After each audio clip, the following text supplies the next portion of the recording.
Growing up in the close-knit town of Willow Creek, where everyone knew each other's secrets, life felt predictable. My dad owned the local general store, and my mom made our house feel like home. My older sister, despite the usual sibling squabbles, always had my back. Life was simple, filled with helping out at the store or playing basketball with friends. Hard work and honesty were the cornerstones of our family, and things generally ran smoothly. Everything changed during my teenage years when my parents, believing in the power of education, sent me to a prestigious all-boys private academy. It was there that I first encountered the harsh realities of social class. The rich kids at the academy never missed a chance to remind me of my modest upbringing, which led to constant verbal jabs and the occasional physical confrontation. Despite being outnumbered, I managed to hold my own. During this time, I met a guy named Greg Sanders, a boxer who would become my closest friend and change my life forever. Why do people act the way they do? It's a question I've often pondered, especially when it comes to those I care about. For instance, my wife is having an affair, though she thinks I'm clueless. The truth is, I've known for a while. My upbringing was normal, a loving home with parents who believed in discipline. They sent me to that strict academy where football, religion, and academics ruled. Being a middle-class kid among wealthy students was tough. The privileged kids picked on me, leading to frequent fights.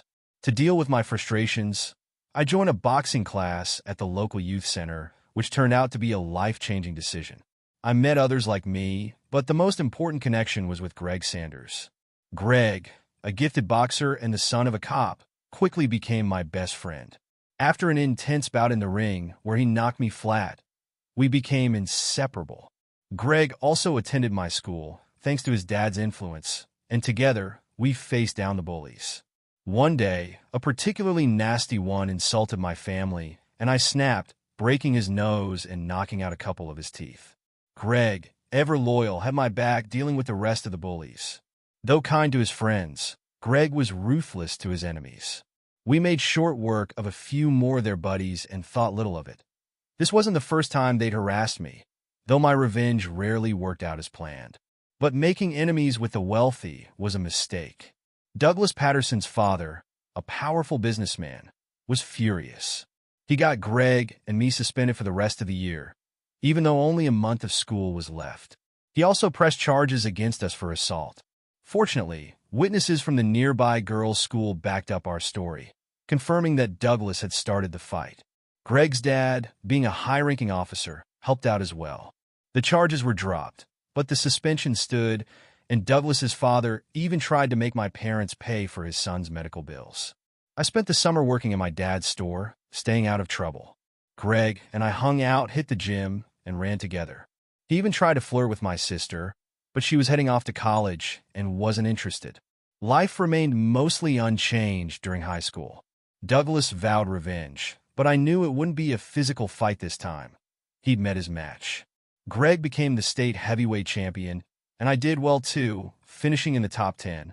Greg considered going pro, but didn't want to end up like his uncle, who was left broken by the sport. In our final year, we started dating girls from the neighboring school. With our cars, we spent a lot of time driving around. I lost my innocence to a girl named Sarah Bates, but it wasn't love, just fun. Meanwhile, Douglas never forgave me for the embarrassment I caused him. He had everything: money, looks, power. But he was only happy when making others miserable. He sought revenge by dating Sarah, thinking I cared, but I wasn't too bothered. Greg and I eventually decided the Army was our best option since my family couldn't afford college. We enlisted together, missing prom due to basic training, which didn't bother us. I quickly realized the Army wasn't for me beyond my initial commitment, but Greg thrived in uniform and set his sights on the Special Forces. After basic training, I returned home before starting officer training. Greg teased me about it, but I knew I could handle it and eventually earn a business degree. This was the first time in years we'd be apart, and I didn't realize it would be many years before I saw him again. Officer training went smoothly, and I graduated as Second Lieutenant Jack Easton. The business degree required more Army time, extending my commitment by 3 years. I was assigned to the Army History Unit, which meant desk work, but I enjoyed learning about Army traditions and history thanks to a great sergeant. I hadn't heard from Greg in a while, as he was deployed in dangerous areas. I worried, but I knew he was well trained. Meanwhile, I found stability in my routine, studying for my degree and boxing when I could. The only thing missing was a meaningful relationship. Though I dated and had flings, I hadn't found someone I truly connected with. Until everything changed. I returned to Willow Creek for a weekend music festival, planning to visit my parents, Greg's folks, and catch up with old friends over some beers. On Friday night, I got the latest updates. My dad was thinking about selling the general store and retiring, and Greg's dad had become the police chief, though they hadn't heard from Greg due to the classified nature of his work. Saturday morning, after my run and breakfast, I helped my dad open the store. That's when I ran into Sarah Bates, now Sarah Patterson, who was in town for the festival with her cousin, Kelly. Sarah mentioned Doug was overseas on business and introduced me to Kelly, who was absolutely stunning. We agreed to meet up at the festival later. My dad teased me about Sarah being on the prowl despite her marriage, but I only had eyes for Kelly. After catching up with friends, I headed to the festival where I found Sarah drunk and flirting with everyone, while Kelly looked uncomfortable. I decided to join Kelly and Susan at the festival, buying drinks and snacks while enduring Susan's never-ending chatter about her life. She had tied the knot with Doug right after high school, likely because of a rushed marriage due to a pregnancy that tragically ended in a miscarriage. Now, Doug was handling international operations for his father's company. Eventually, Susan wandered off with Pete Monroe to check out his new car, leaving Kelly and me some much-needed peace. Kelly, visibly relieved, joked about how Susan always seemed to find a way to make an exit. The rest of the evening was surprisingly pleasant as Kelly and I got to know each other better. It turned out we had a lot in common. Kelly was working as a human resources director at Monroe Industries, a position she'd landed with Susan's help. As the night wound down, we exchanged numbers and made plans to meet up for a date the following week. Things escalated quickly from there, and within 2 years, Kelly and I had grown incredibly close. Although Kelly was old-fashioned and insisted on waiting until marriage before we became intimate, which was sometimes frustrating, it allowed us to build a deep emotional connection. Despite the occasional appearances from Susan and the looming presence of Doug, we managed to make our relationship work. Kelly's parents, who were considerably wealthier than mine, accepted me into their family. Her father, a retired military general, and I found common ground over our shared military experiences, though her mother was a bit more reserved. After completing my degree, I asked Kelly to marry me, and she eagerly accepted. Her father offered his blessing, but her mother insisted on a prenuptial agreement, no doubt influenced by Doug's manipulations. The wedding went off without a hitch, although Greg couldn't make it, so his younger brother stood in as my best man. Thankfully, Doug was away on business during the ceremony, making the day even more perfect. After the wedding, Kelly and I settled into our new life together. We bought a charming house in a nice neighborhood and began discussing our future plans, including having children. But first, I had to decide whether to continue my military career or transition to civilian life. We both agreed that it was time for me to put my degree to use, so I started looking for jobs. I lucked out and secured a position at a large financial firm, overseeing security operations. The salary was more than double what I earned in the military, so I made the decision to leave the Army. We immediately started trying for children, but nothing seemed to be happening. After a visit to the doctor, I was hit with the devastating news that I was sterile. I planned to break the news to Kelly during a surprise getaway, but things took a turn when she announced that she'd been promoted and would be traveling on a business trip with Doug Monroe, who was now her direct supervisor. I had a bad feeling about the situation, but couldn't find the right words to express it. Kelly assured me that Doug was strictly professional and had moved on from his old ways. On the morning of her departure, Doug pulled up in a sleek limousine, flashing a smug grin as they drove off together. I spent the next few days feeling uneasy, but Kelly called regularly, reassuring me that everything was going well. Then, on Saturday morning, I was surprised by a knock at the door. It was Greg. He looked rougher around the edges, a look that years of conflict can carve into a person. We embraced, grabbed some beers, and caught up. Greg had left the military after 10 years, worn down by the relentless cycle of violence. I filled him in on my life, including the complicated ties with Doug, and we had a good laugh about Susan ending up with him. As we continued talking, Greg noticed General Taylor, Kelly's father, in one of our wedding photos. He revealed that Taylor had been his commanding officer in the Special Forces and hinted at Mrs. Taylor's affairs with various officers, which ultimately led to the general's early retirement to avoid a public scandal. This revelation shook me, making me question the family I had married into. I offered Greg a place to stay the night, but he had to leave early. Before heading out, he mentioned that he was starting training with the police academy on Monday and promised to visit again when Kelly got back. As I reflected on everything, my unease about Kelly and Doug only grew, especially given what I'd just learned about her family. The following week passed quickly, with work keeping me occupied. Kelly called a few times, and by Friday night, she was finally home. She seemed like her usual self, and we spent the night reconnecting. The next day, I told her about Greg's return and arranged for them to meet. When Greg showed up with flowers and a bottle of wine, I was about to introduce him to Kelly when, to my surprise, Kelly exclaimed, "Greg, I can't believe it's you." "Hey, Kelly. Long time no see," Greg replied casually. I was taken aback. It turned out that Kelly knew Greg from the military base where her father had been in command. They spent hours reminiscing, leaving me feeling like an outsider. While I was preparing dinner, I overheard something that sounded like, "Does he know?" When I asked what they were talking about, they both looked uneasy. Greg quickly made an excuse to leave, saying Kelly and I needed to have a conversation. Kelly then confessed that she and Greg had dated briefly on the base, with her father's approval, but ended things when Greg was deployed to Iraq. She insisted that it was all ancient history, but I could see that Greg still had feelings for her, which likely explained his absence at our wedding. I asked Kelly if this past relationship would become an issue, and she assured me that she only loved me. Even so, I couldn't shake the frustration that neither of them had been upfront about this before. Later, when I called Greg, he apologized, saying he didn't want to dredge up old memories.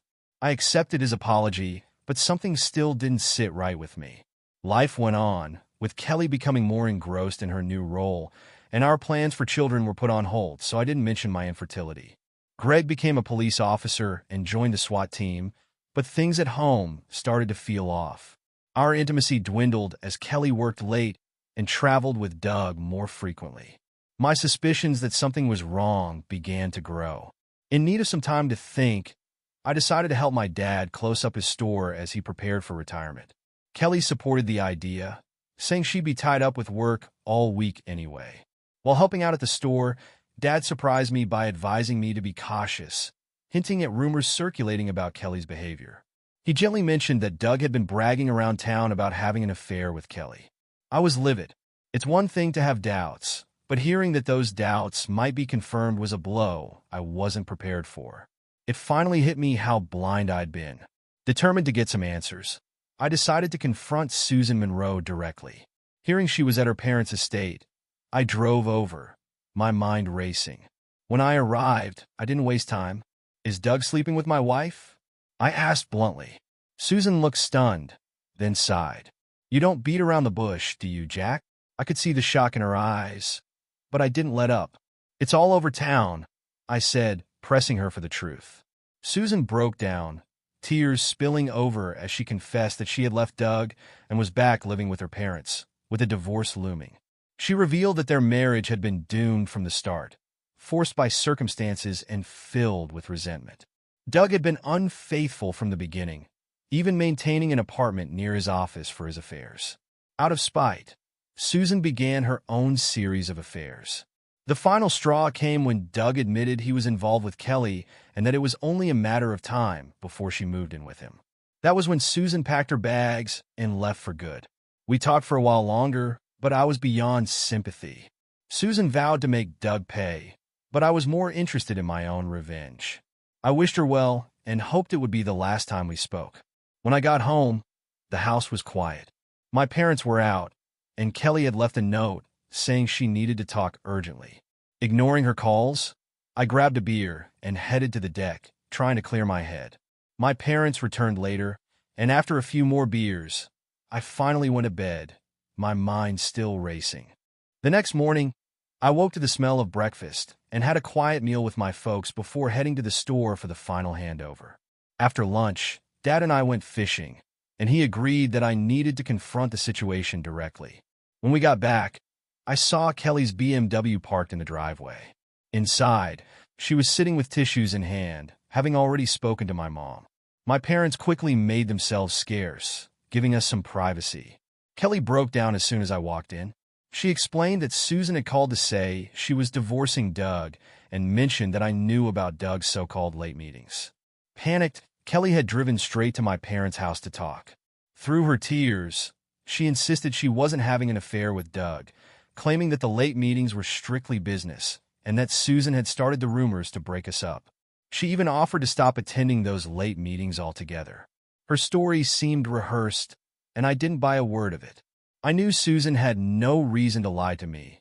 Doug despised me, and the Monroe women had a reputation for infidelity. At that moment, I realized Kelly was now the enemy, but I needed solid proof before confronting her directly. So, I pretended to forgive her, putting on a convincing act.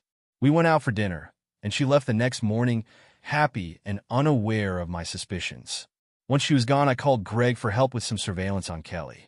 I also asked my dad to tell Kelly I'd be staying in town until Sunday, buying myself some time to gather more information. After packing up my car, I said goodbye and headed back to the city. Greg hadn't returned my call yet, but I wasn't too concerned. I checked into a hotel far enough away from anyone Kelly or I knew, then went to work to check in with my boss and request another week off, which he approved. While there, I opened a new bank account in my name and transferred half of our joint savings into it, ensuring my future paychecks would go there as well. Feeling a bit more secure, I returned to the hotel and tried calling Greg again. Still no answer. I headed to the bar for a beer, chatting with the bartender to pass the time until my dad called to check in. After a few beers, I decided to call it a night, paid my tab, and went back to my room to shower and change. Just as I was leaving for a late lunch, Greg finally called back. He apologized for the delay, explaining that he'd just been promoted to detective. We agreed to meet at a local bar that evening. The bar turned out to be a cop hangout, which was fitting. We found a booth and ordered some beers. I laid everything out for Greg. The rumors about Kelly and Doug, the late meetings, and Kelly's recent change in behavior. Greg listened carefully, then, half-jokingly, asked if I wanted Doug taken care of.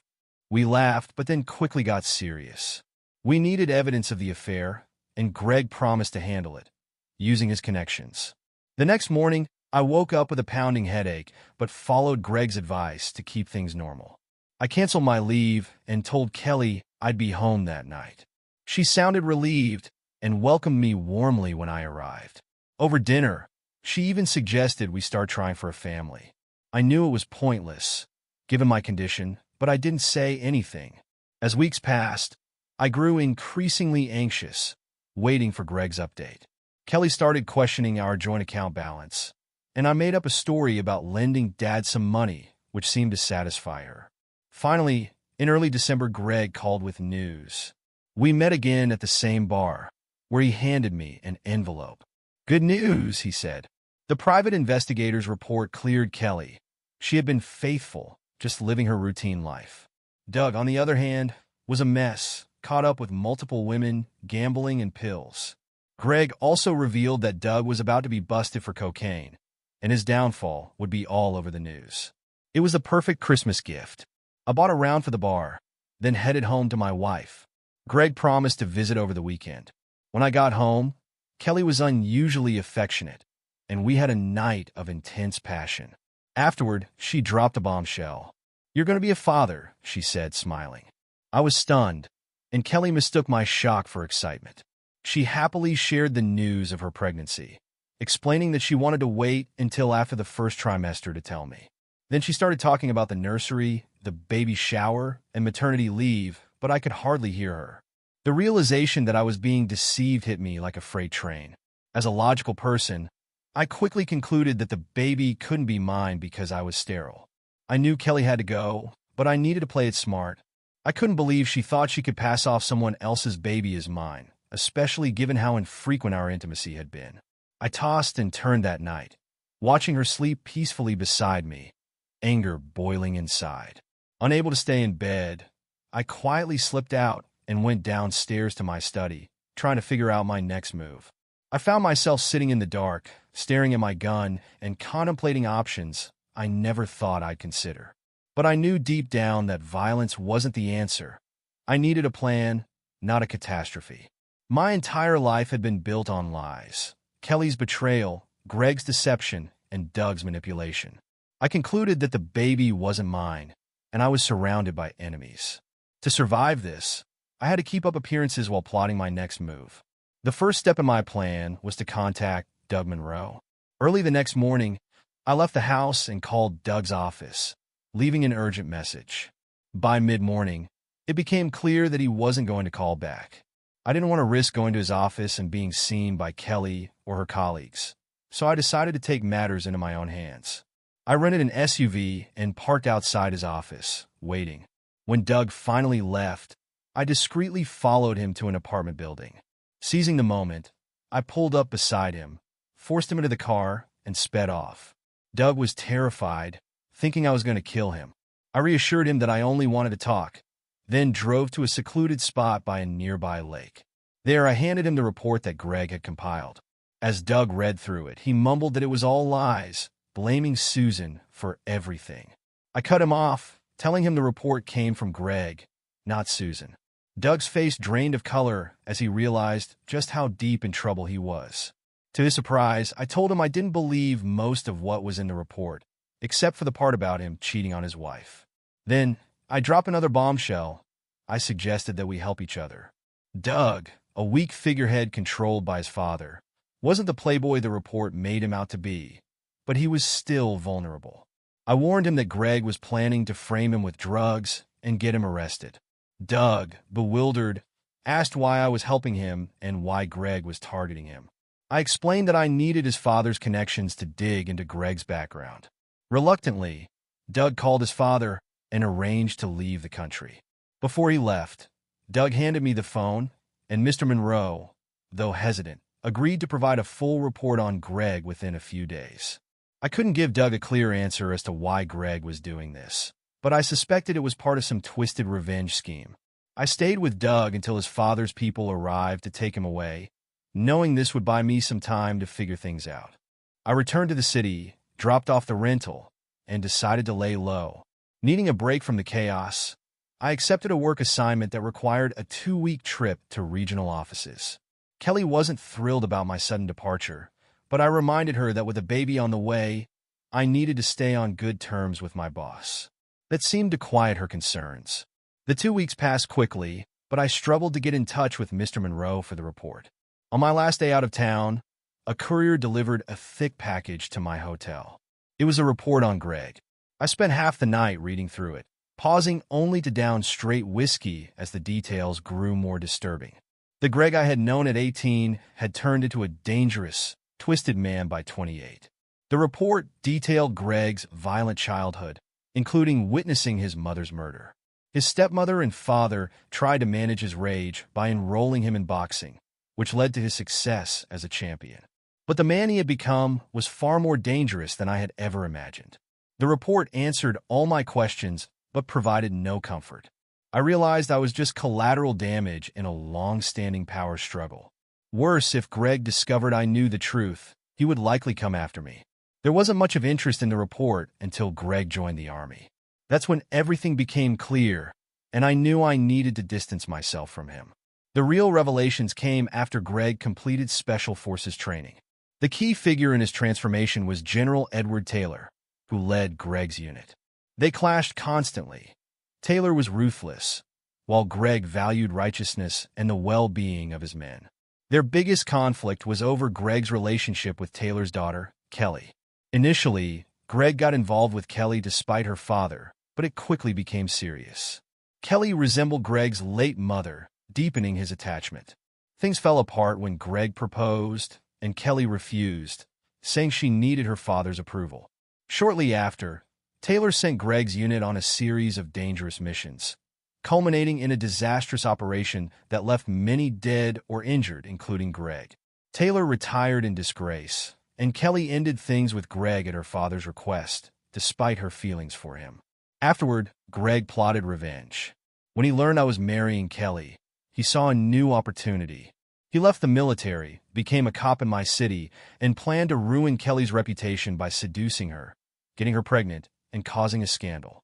His ultimate goal was to destroy General Taylor by using Mr. Monroe's influence after framing Doug. But I had derailed his plans by helping Doug escape. I knew Greg would come after me once he realized what had happened. My first move was to get Kelly out of town, hoping it would distract Greg long enough for me to come up with a more permanent solution. I had to decide whether to stay and face him or leave before things escalated further. When I returned home, the house was eerily quiet. Our dog was gone, and Kelly's clothes were missing. In the kitchen, I found a note from Kelly saying she had a business meeting and that our dog was with my parents. The explanation felt flimsy, and I suspected she was with Greg. To confirm my suspicions, I began to piece together the next steps of my plan. I needed answers, so I called the police station to check on Greg's whereabouts, only to find out that he was on a 2-week vacation. Realizing I might be jumping to conclusions, I decided to contact Mr. Monroe, Doug's father. To my surprise, he answered, "What do you want, trash? You got the report, didn't you?" he sneered. "Yeah, thanks," I replied, though it was a week late. "Why are you wasting my time?" he snapped. "I'm trying to find my wife, Kelly," I said. He laughed, asking, "How's married life treating you?" Then, with a cold edge, he added, "She's in a meeting with Brett White, the temporary CEO." I thanked him, but before I could hang up, he couldn't resist one last jab. No doubt White's giving her the grand tour of the bedroom. His words stung, but they also brought a twisted sense of relief. Kelly had actually been telling the truth. Still, I couldn't shake the worry about Greg's whereabouts. The next morning, I woke up determined to end this charade once and for all. I decided I was done with Kelly, done with Greg, and done with the whole tangled mess. I loved Kelly once, but her betrayal had shattered any future we might have had. Revenge was tempting, but I realized my sanity mattered more. While I was lost in thought, Kelly called. I let it ring, not ready to hide my contempt just yet. After a shower and some coffee, I headed to work, where I scheduled a meeting with a lawyer and cleared out our joint bank accounts. I wanted my assets liquid and within reach. At 10 a.m., my life took another unexpected turn. A courier delivered a package to my office. The handwriting on it was all too familiar. Inside, I found a videotape and 2 notes. One read, "I know," scrawled in what looked like blood. The other was a newspaper clipping. Monroe Corporation CEO found dead.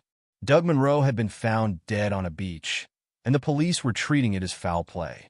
I didn't need to watch the tape to know what was on it. Doug's confession. My military instincts kicked in. I left the office without a word to anyone and drove out of the city. I realized 3 things in that moment. Doug had confessed to Greg. Greg could find me anywhere, and he was coming to kill me for ruining his plans.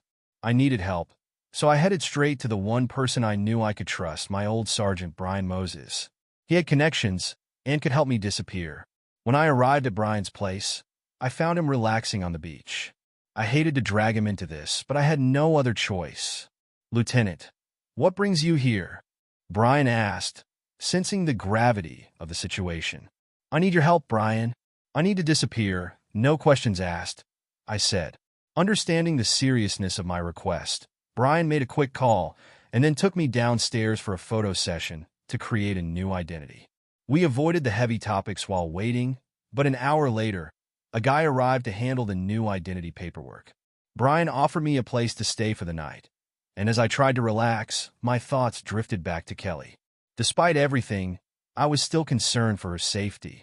I made a call, and she answered almost immediately. "Kelly, listen carefully. Get your things and leave the hotel right now. Don't go home to your parents or mine," I urged. "Jack, what are you talking about? Are you drunk?" She laughed, clearly confused. "No, Kelly. Stay away from Greg and run for your life," I warned, my voice firm. "Why would I do that?" she asked, still bewildered. "Kelly, I know everything, including that the baby is Greg's. He's not who you think he is. You've been warned," I said before hanging up and smashing my phone to prevent any tracking. I worried about my parents, but I believed Greg was focused on me Kelly, and General Taylor. After a few stiff drinks with Brian, I went to bed. The next morning, I paid $10,000 for my new identity, Justin Green, and received all the necessary documents.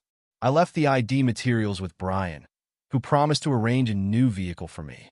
But first, I needed Jack Easton to die. Years ago, a soldier under my command had told me about his small hometown, a place called Hollow Creek. It had a corrupt police force but few major crimes, perfect for my plan. That night, I visited a nearby town's morgue, easily bribing the night attendant to let me see the John Does. I found one that matched my size and build. Another bribe ensured the attendant would forget I was ever there. He mentioned he'd be on duty Saturday night, which fit perfectly with my plan. I arrived in Hollow Creek and booked a room at a local motel for 4 nights, making sure the staff remembered my name. The next morning, I made myself known around town, chatting with locals, including the mayor, and telling them I'd be staying for a few days. After breakfast, I scouted the ideal spot for my staged death, a notorious cliff just outside town where many had ended their lives. Everything was falling into place. Next, I needed transport for Saturday night. After some searching, I found a dirt bike for sale on a small farm, bought it, and loaded it into my truck. Later, I stopped at the diner for a late lunch and met Sheriff Baxter. He seemed lazy and incompetent, confirming my decision to avoid his recommended bar. That night, I visited a busy but seedy local bar. I had a few drinks, made some jokes with the locals, and bought rounds for everyone, quickly becoming popular. This place would work perfectly for my plan. Afterward, I drove to the cliff outside town where I hid my dirt bike, helmet, and clothes, then returned to the motel to get some sleep. I woke up early Saturday, confident that everything was in place. After breakfast at the diner, where I chatted with the locals and left a generous tip, I returned to the motel to kill time, watching TV and reviewing my plan. Lunch at a local restaurant followed, with more small talk and another big tip. By early evening, it was time to head to the morgue. I parked behind the building, hoping the same attendant was on duty. As expected, he left soon after, likely off to score some pills or booze. It was time to put my plan into action. I quickly picked the lock at the morgue, slipped inside, and retrieved the John Doe's body. I confirmed that there were no new security measures, then loaded the body into my truck and drove it to the cliff where I had planned to stage my death. After hiding the body, I headed back into town. At the motel, I showered, changed into fresh clothes, and left everything behind before making my way to the bar. The place was packed, just as I'd hoped. The locals remembered me as the generous out-of-towner, greeting me warmly. I played my part perfectly, buying drinks, acting increasingly drunk, and throwing back shots with everyone. In reality, I barely drank, leaving most of the bottles behind, but to everyone else it looked like I was having one wild night. At one point, the bartender, clearly concerned, suggested I hand over my truck keys. Thinking on my feet, I slapped $500 on the bar, shouted, "Drinks are on me," and slipped out as the crowd rushed toward the counter. I staggered out to my truck, keeping up the drunken act, and drove off, weaving down the road until I was out of sight. Once I reached the cliff, I parked and retrieved the body from the bushes. Stripping off my clothes, I dressed the body in them, then soaked both the body and the truck in whiskey. I opened the fuel tank, stuffed a fuel-soaked rag into it, and started the engine. As the truck rolled toward the edge, I lit the rag and watched as it plunged off the cliff and exploded on impact. With the fire roaring, I hopped on my dirt bike and sped away into the night, heading toward my escape. Before dawn, I arrived at Brian Moses's beach house.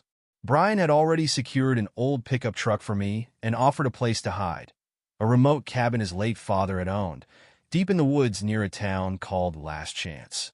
It was isolated, the perfect place to lay low. I agreed, feeling like the name was a grimly fitting symbol of my situation. Before I left, Brian handed me a burner phone and warned, "Only use this to receive messages from me. If you get an emergency text, leave immediately." After grabbing my new ID and a change of clothes, I hugged Brian and drove to the cabin. The directions were simple, and by midday, I was at the cabin. It was as isolated as Brian had promised, offering the seclusion I needed. I settled in, determined to grow a beard and change my appearance before risking a trip into town. Brian had stocked the place with enough supplies to last me a month. My only hope was that everyone believed Jack Easton was dead. I spent my days working out, running long distances on the trail surrounding the cabin, and gradually getting back into shape. After a week, I received a text from Brian. Jack Easton is dead. Funeral next week. We'll watch over your family. The message hit me harder than I expected, guilt gnawing at me for the pain I was causing my loved ones. But I knew it was the only way to keep them safe. The silence that followed for the next month was both a relief and a source of anxiety. 3 weeks into my new life as Justin Green, I had made significant progress. I'd shed some weight, grown a thick beard, and was nearly ready to venture into town. Finally, I decided to watch the video Greg had sent. It was worse than I imagined. Doug Monroe had been brutally tortured, forced to confess everything, including my involvement. The butcher, dressed in black and wearing a mask, was unmistakably Greg. The video ended with Greg issuing a chilling threat. "I'm coming for you, Jack, and I won't stop until everything you care about is destroyed." The video filled me with rage. Greg wasn't just a threat. He was a twisted, sadistic killer who relished inflicting pain. The way he could flip his rage on and off was terrifying, and I knew he wouldn't stop until he'd erased every trace of his enemies, including my family. I couldn't keep running forever. Fueled by the video, I pushed myself harder in my training, reaching new limits. By week 5, I felt ready to make my first trip into town. Keeping a low profile, I bought supplies and picked up a laptop with internet access. I also purchased a 7mm semi-auto rifle, a 9mm SIG P228, and plenty of ammunition. At a dusty old pawn shop, I found a beat-up punching bag and a pair of worn boxing gloves. On my way back to the cabin, I passed a sign advertising puppies. On impulse, I stopped and bought a border collie pup I named Jess. She'd keep me company and serve as an early warning system. Back at the cabin, I settled in, set up my new purchases, and got Jess settled. Later that night, I went online to search for any news about Jack Easton. I found a local newspaper article titled, "Drunken Man Burns to Death Near Hollow Creek." It detailed how Jack Easton, a visitor familiar to the locals, had apparently gotten drunk, driven off a cliff, and died in a fiery crash. Sheriff Baxter confirmed that there were no suspicious circumstances. The only other mentions were brief notes about my funeral arrangements, which reassured me that my plan had worked, at least for now. For the next 6 months, I lived in isolation with Jess as my only companion. I ventured into town once a month, where the locals had begun calling me Grizzly Adams because of my wild beard and long hair. I trained relentlessly, regaining my army fitness and sharpening my shooting skills. Brian sent the occasional text, and I rarely used the internet. Then one July day, I checked my hometown's local paper and found a piece of news that sent a chill down my spine. The Easton hardware store had burned down under suspicious circumstances 5 months earlier. Though the new owner had kept the name, I knew this was Greg's doing. It was a clear message. He hadn't forgotten the Easton family, and he was still out there. But what disturbed me most was an article about a series of tragic deaths in a prominent family. The piece compared it to the Kennedy curse, starting with Susan Monroe's untimely death. She had allegedly fallen down the stairs in a drunken stupor, breaking her neck. On the day of her funeral, her parents, along with General Taylor and his wife, were killed in a car crash on their way to the service. This left Kelly Monroe Easton as the sole heir to the Taylor fortune. The article mentioned that Kelly was deeply traumatized, having recently lost her husband in a tragic accident. The realization hit me like a sledgehammer. Greg was systematically erasing everyone tied to Kelly, saving her for last. The horror of what was happening was undeniable. I knew then that I couldn't stay hidden forever. Greg was coming, and it was only a matter of time before he found Kelly and finished what he had started. I found it strange that my supposed death had been reported as an accident, but this new detail, the implication that it might have been something more, made me suspect Kelly was more deeply involved than I initially thought. 2 other headlines caught my attention. One was a wedding announcement. Kelly Taylor Easton had married Greg Sanders just a month ago. The other was about Douglas Monroe Sr. suffering a heart attack and being airlifted to a city hospital. I didn't know if Greg had anything to do with it, but I knew I couldn't keep hiding. It was time to take back control. My first stop would be the hospital to see Monroe Sr., followed by a confrontation with Greg. I packed quickly, grabbed my SIG P228, and loaded Jess, my dog, into the truck. Jess could sense my tension and was restless during the drive. We arrived at Brian's beach house by late afternoon. At first, Brian didn't recognize me, but Jess, bouncing around him, gave me away. "Lieutenant, nice look," Brian chuckled as we embraced. He invited me inside for a beer, and after settling Jess with some water and snacks, I decided to lay everything on the table. For the next couple of hours, I told Brian the whole story. My history with Greg, Kelly's affair and pregnancy, how I faked my death, and the recent string of deaths in the Taylor and Monroe families. I also showed him the reports and newspaper clippings I had gathered, asking him to keep them safe in case anything happened to me. Brian was serious.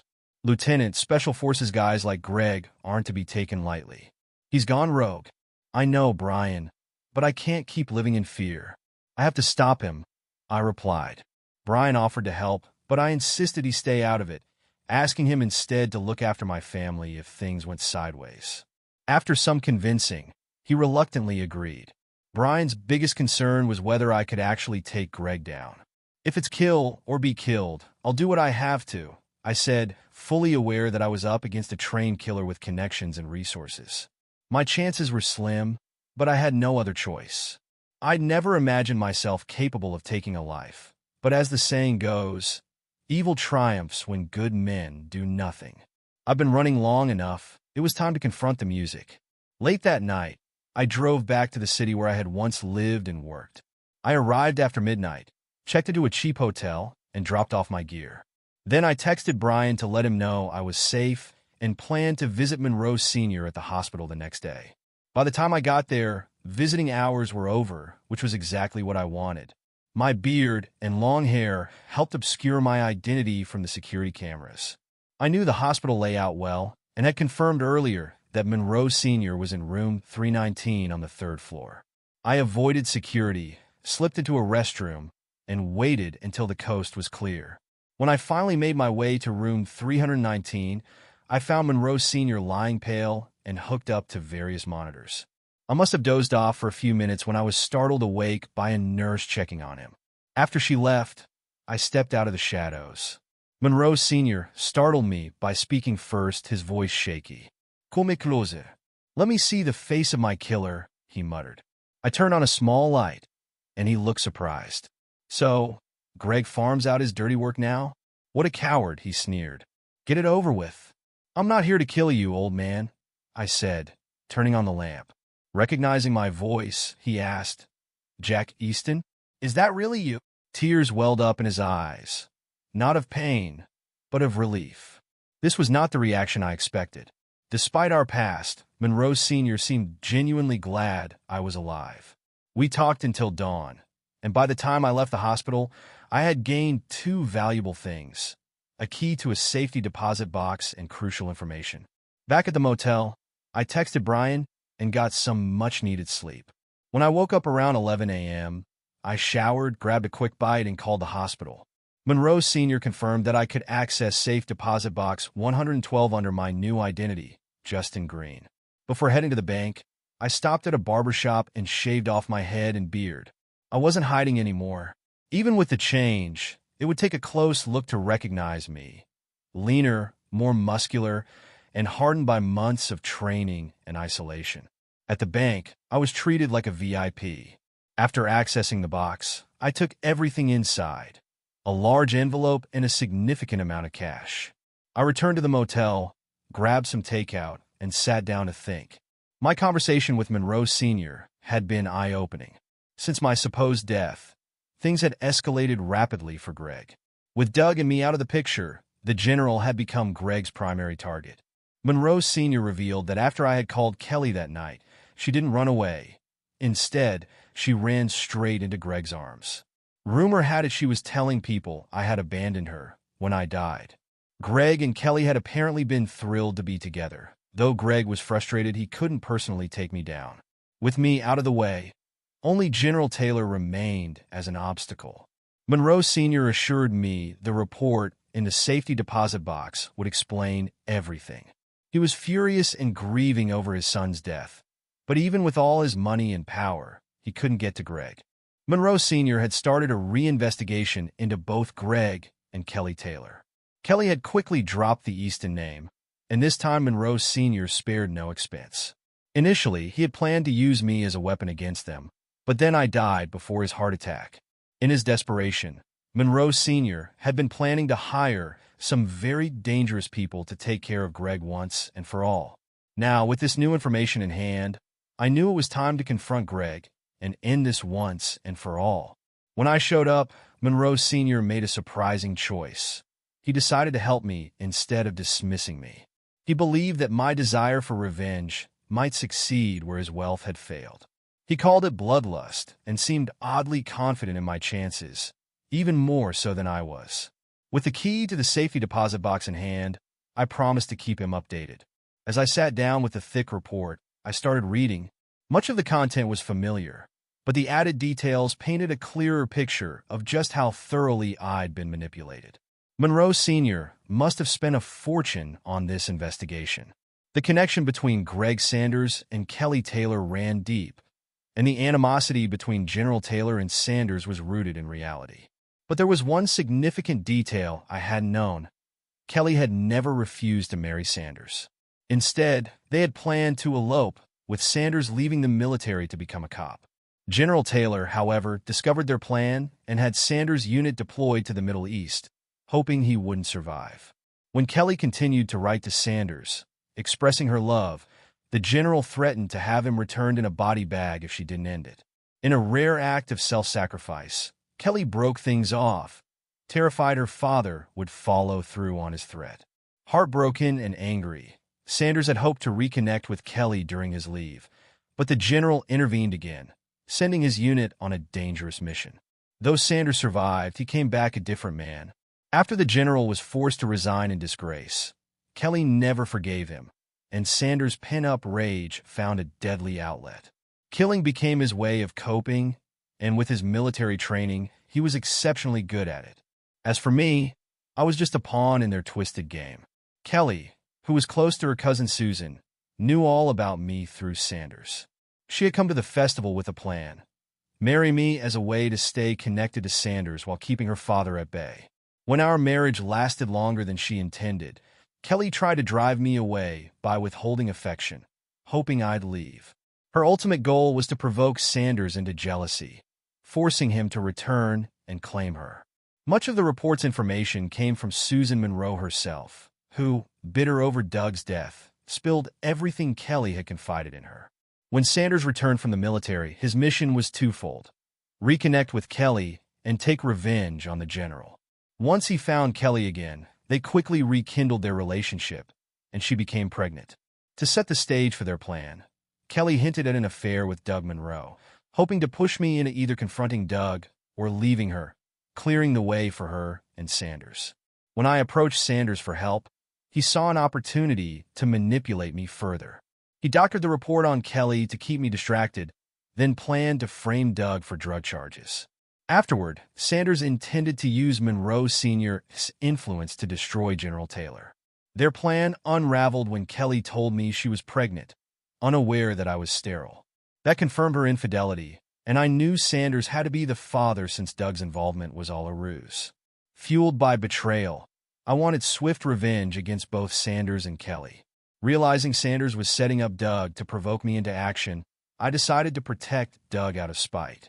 What I didn't realize at the time was just how crucial Doug was to their overall scheme.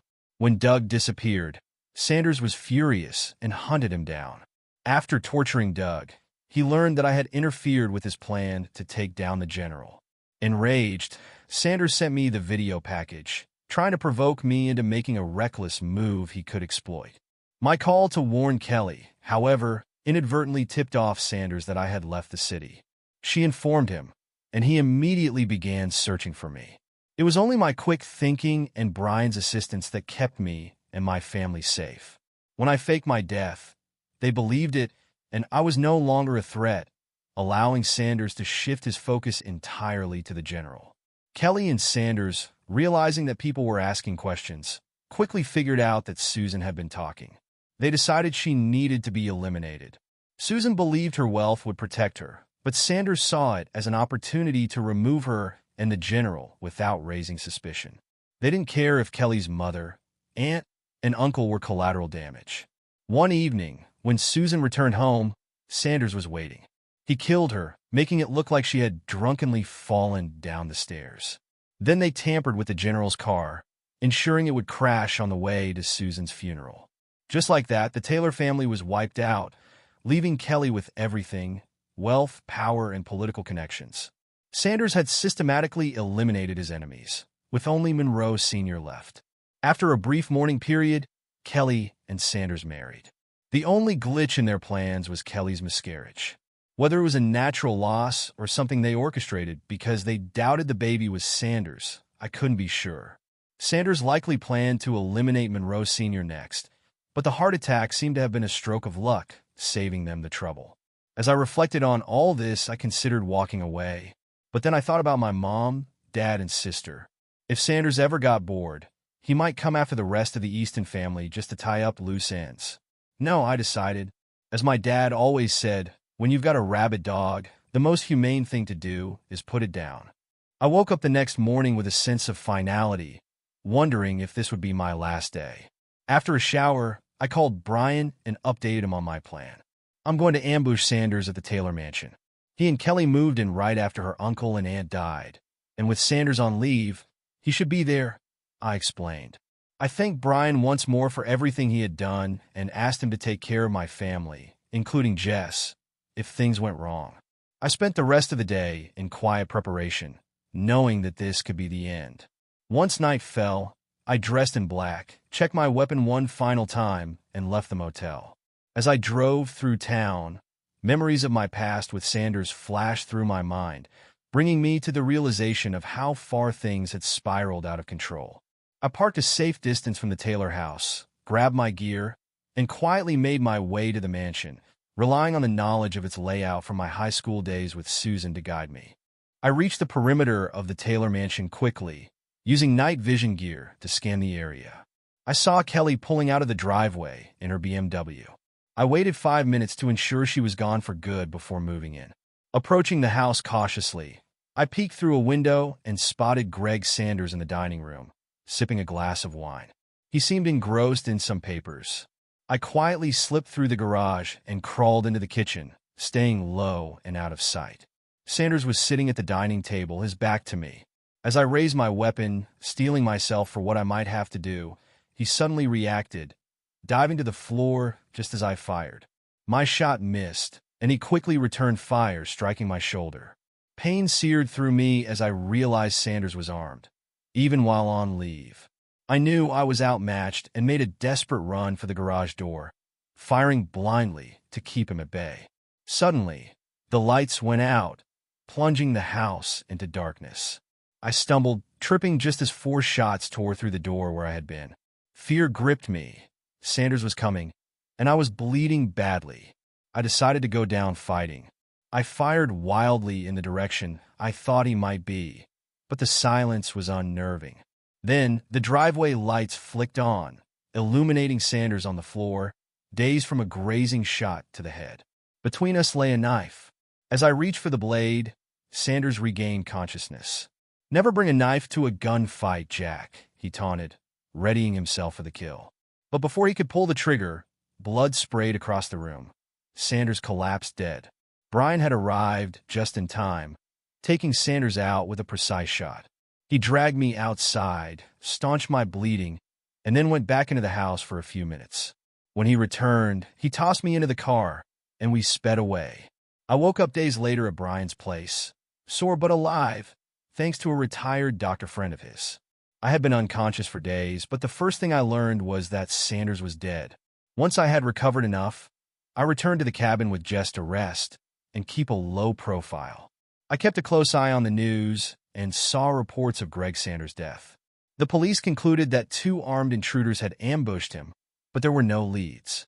Brian had cleaned up the scene during those crucial 5 minutes, ensuring that no evidence linked us to the event. Sanders was given a hero's funeral, but dead was dead. I planned to confront Kelly, but she beat me to it. True to her selfish nature, she took her own life using Sanders' gun, leaving behind a note claiming she couldn't live without him. It felt hollow. I didn't get to end things on my terms, and once again, she had stayed one step ahead of me.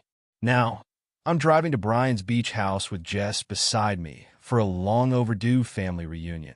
As far as the world is concerned, Roger Easton is dead, but Jess doesn't care as long as Justin Green lives on. As I drive, I reflect on everything: love, friendship, betrayal. The past is the past, and it doesn't define the future. I will survive,